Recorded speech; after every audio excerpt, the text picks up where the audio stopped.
Because we're a little bit limited on time, I want to get right down to it. So you've heard us talk about the market today as far as the stock market, financial decisions that you're making. Well, what about real estate, your biggest investment? There's a lot of – it's very similar to the stock market. It's pushing these new highs. And the question is, well, does it keep going that way or does it correct itself? Some reports hit the market here today. So joining me in studio, he doesn't have a crystal ball, but he's as close to it as possible. Seth O'Byrne, Pacific Sotheby's. What's up, man? You're looking good today, buddy. Hey, is it because we have matching shirts? You got the memo? I'm glad we're on radio right now. Yeah, no, and also joining you, Seth, now you have an all-star team that supports you, not just within your team at Sotheby's, but also you have different partners from mortgage to financial planning, estate planning, real estate law. You brought in Koorosh here with you. I appreciate you coming in here as well, Koorosh. Thank you. Thank you. So we'll talk about kind of the why behind that and how he's an instrumental part of your business. But let's dive into the market. People are really interested. Everybody cares about real estate, right? Whether you own it and you want to know what's happening with your value, or everybody knows it's the American dream. How do I own it? So let's start. Market, where are we today? Where does the market sit today? Well, I'm a foot soldier of the market. So, I'm not a macroeconomic master there. But, I do have boots on the ground. So what I'm seeing is sellers are more confident than they've ever been. Buyers are concerned about rates, but that's causing a lot of buyers to make decisions now before rates go up. You think so? Yeah, I think if you're making a long-term investment, I think now's the time. And at the end of the day, the stock market is very unpredictable. And I think real estate is still a great place to put your money, especially if you're going to leverage that money. Well, you can't live in a stock. You cannot. I've tried it. Yeah, and a stock can go to zero. Real estate won't. And you've seen that to the recovery. Well, yeah, and unless you're Warren Buffett, you can't go buy a business with a stock and refurbish it and sell it for more. So yeah, good point. You can't add value to Costco when you buy Costco. You just mentioned that sellers are more confident. Why do you say that? I think, as the numbers come out, and you were talking about numbers earlier, I think as the numbers come out, people see that we're almost 40 to 50% up from our low in 2010, 2011. So it was a really rapid growth year over year we saw last year. And again, the market today, the stock market today hit an all-time high. Yes. So we are sitting here at an all-time high for the market. And questions that get asked of that are, well, do you remain bullish or is it time to get defensive? And I think a lot of people react more than they should to that. I just say get a financial plan and go work. Keep getting your financial plan to help you with that. But with real estate, I mean, you could kind of make the same argument. Well, is it too late to get into the game, or is now still a good time? You mentioned low interest rates. How important are that? You're seeing buyers react to the rates? Yeah, we are seeing buyers react to the rates. If you're most buyers in San Diego, they call them Henrys, high earner, not rich yet. That is San Diego. Yeah, that's an interesting way. We don't have generational wealth here like we do in Europe. It took me a second there, Seth. I was like, high earner, not rich yet. Got it. You can't credit me. I didn't think of it. It's good, though. But it is good. And I think San Diego is made up of a lot of people who make good money. Maybe one works in biotech, the other's a nurse. Combined, they maybe make almost $200,000 a year, but they don't have $1 million sitting in the bank from a rich uncle. Yeah. So we're made up of young couples who make good money, who are hard workers. So because of that, we're putting 10% down, maybe 20% down, which means the interest rates are going to decide where you can buy, whether you can get into a good school district, or whether or not you can make a better investment. So I think buyers that are thinking long-term follow rates. I do think that there is a possibility for a correction if the market continues to overheat. Yeah. I think employment is a big issue we need to be wary of. But I think if you're thinking 10 years, 20 years, you have bigger fish to fry. God, how nice is it to have a realtor sitting in the chair in front of me and actually provide the advice that the market could cool down. Sure. Versus it's true. Hot, buy a house, call me today. That's very true. But I want to create a counterpoint to that as well, because I do agree with you. We don't know. The investors left the market. I think there's going to be more private money that enters the marketplace that helps people that could be more qualified. I still think the stated income guy, the self-employed borrower that's getting snubbed out, I think there's a place for him to have a private type loan that could exist. There's people probably in Wall Street think tanks developing that product now. Sure. So I think those things will help keep housing moving. Banks make money by lending it. They lose it by lending it poorly, as we saw in 2007, 2008. But you got to keep in mind, you've referenced low interest rates. It's a long-term investment. You're going to be paying a mortgage, or you're going to be paying a landlord's mortgage. Sure. And so that payment reduces principal. It builds equity, gives you tax advantages. So it can make a lot of sense. Whether you're buying or selling, you can go to SethSold.com. Seth is one of my real estate elite. He's going to be on the American Dream this Saturday. check out his website. See his team. I mean, you honestly have the best website in real estate. It's very well done. You got a lot of interactive videos. You got an all-star team that supports you. SethSold.com. Seth, tell us about your team. Okay, cool. So, I think any realtor really needs to have some great minds around them. Yep. Because not everybody's doing the regular real estate transaction. A lot of times, even if you're doing a regular residential transaction, you need legal counsel. And I am a realtor, and I do advise on contracts, but I'm not an attorney. So today I wanted to bring in Koorosh, who runs Lokk Legal, who is our real estate contract attorney we work with. We've been working with him for a long time. And I just wanted to introduce the audience to Koorosh. Thank you for having me. Yeah. I bet you got some good stories, man. I mean, absolutely. We're talking about legal stories. And now if the buyer, seller disagree, kind of legal or how so? Frame it a little bit better so I understand what he can get in there and do.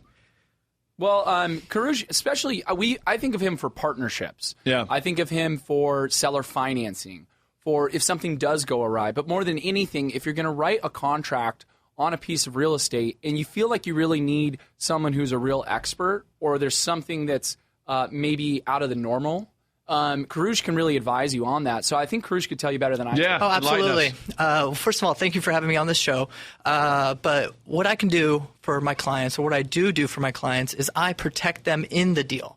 Okay. So if there's a deal, whether it's a real estate deal, a business deal, I just make sure that deal, if it does go awry, they're protected. So I do it through contract drafting. I do it through just advice. I give them outside general counsel advice. Or I do it through entity formations. So it just every deal that comes across, it requires a specific, unique form of protection. Sure. So I can't. It's not one size fits all. Yeah, of course. But yeah, every because that unique protection, I can't just say one thing, but it's not a cookie cutter. Yeah, it's not a cookie cutter. So at I got all. a question for you. So Absolutely. I mean, you mentioned did I hear business merger or something along those lines in there? Yeah, we do partnerships. Okay. We do purchases of businesses. We do purchases of real estate. Now, do you typically work with one side and you're going to represent them towards the other side, or you typically step in the middle and bring it together? We could do both. Okay. And it really depends. If I represent both sides of the deal, then my fiduciary duty as an attorney is to both sides. And the contract that I would draft would be for both sides. But if I just represent one, then the other side might not get the best end of the contract. I got a question for you, Seth. Yeah. Let's talk about both sides. So Sure. Often in real estate, you're going to represent the buyer, seller. There's times that you can be on both sides. Explain how that works. Yeah, so we call it dual representation. And technically, the way the contracts are written by the California Association of Realtors, dual representation just means the same brokerage represents them. So I could have one of my agents with one of their clients that also works for Sotheby's and myself represent the other party. That's still technically dual representation. But I think when it really creates some fiduciary concerns in the transaction is where the same exact individual, i.e. me, Seth O'Byrne, represents the buyer and the seller. Yeah. And I do it quite a bit. And so, and in fact, to be honest, I ask Koorosh a lot about, disclosures, what we're saying to the buyer and what we're saying to the seller, because as an agent, you can get in some hot water because everything's great. We were talking about this actually while we were about to come on the radio. Koorosh protects you because everything's great until it's not. And That's so true. Like your credit? And the No, it's so true. We actually protect your credit too. We through proper planning and ahead of time, especially when you're purchasing a piece of property, you can purchase that property through an LLC or you can purchase it through a corporation, and you can purchase it with that LLC's credit. By building the LLC's credit, you can protect your own personal credit. And we, through Lokk Legal, we will protect. We'll talk you through all of that. What are some of the mistakes you've seen people make?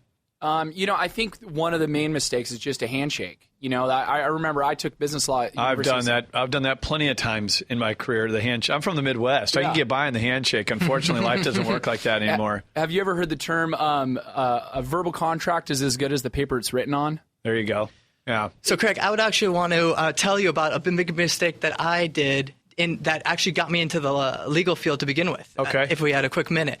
In college, I started buying and investing in real estate. Okay. So it was actually coming back from you were way more advanced than me in college. Yeah. I was investing in quarter draws and 75-cent wells, but no, the reason I did it was because my whole family is investing in real estate. My grandfather's a real estate developer. Yeah. My uncle, my whole family. Well, my dad ran a restaurant, so I mean, buying beer makes sense for where I came from. Oh, there you go. Right. There you go. So one night coming home in San Francisco, I grew up in the Bay Area, and one night coming home, I saw a big sign, and it was condominium development, and it was a phone number. And my girlfriend at the time, I was like, hey, why don't you take the number down? I was working selling cell phones. I was like, I have some extra money. We might want to purchase a piece of property. I'll do the same business as my family. Got it. We got it. And it's the same thing as over leveraging your money. So instead of spending, 30, 40 grand and having that 40 grand make 10%, $4,000 a year, you can put that money down and make a lot more at the end of the year. So I did that. Lo and behold, in 2001, the real estate market was shooting up. Yep. I actually bought it with my brother. We bought it together. I asked him to put in another $30,000. We did. And we just continued to buy. We used that money to buy another property. We bought a property in Livermore. Then we used that money that after that property went up, bought another property. Just one at a time. One at a time. Yep. Long story short, bought one in San Diego, 3 in Del Mar, all these different properties. Wow. What happened was all these deals were handshake deals. None of the properties were purchased were in LLCs. None of the properties had operating agreements. None of the properties, we all had personal liability on all of the properties. We never thought, this properties were going to go down. Everything was just going to go up, up, up, up. Well, what I implore your listeners is to think, hey, great, let's make money on real estate. Investments are great. But protect yourself. It's funny. I made the same mistake in 2001 going in on a joint commercial building. We had 23 units within this thing, and we had to refinance it. I don't remember why at the time. We had to refinance it from one note into the next, and on the new note, we did a personal guarantee. Okay. No! Yeah. It turned out to be a nightmare. But look, if you're buying or selling real estate, you have questions, legal questions, it's good to not only just have someone who can go to work for you, but someone who's got a team that supports them. Seth O'Byrne is highly recognized, not just here in San Diego. He speaks at these events. He's a pro's pro. Check him out online. If you want to get to know him, Koorosh, go to SethSold.com. Seth's a good friend of mine. He's going to be on the American Dream this weekend. Thanks for having me again. Saturday, 10 a.m., Channel 4. You're going to see Seth talking about the marketplace. Del Mar, I think, right? That's right. All right, see you on Saturday. Thanks for listening to the show today. We're going to be back again tomorrow, 6 p.m. for your drive time, making you street smart. Back in a minute.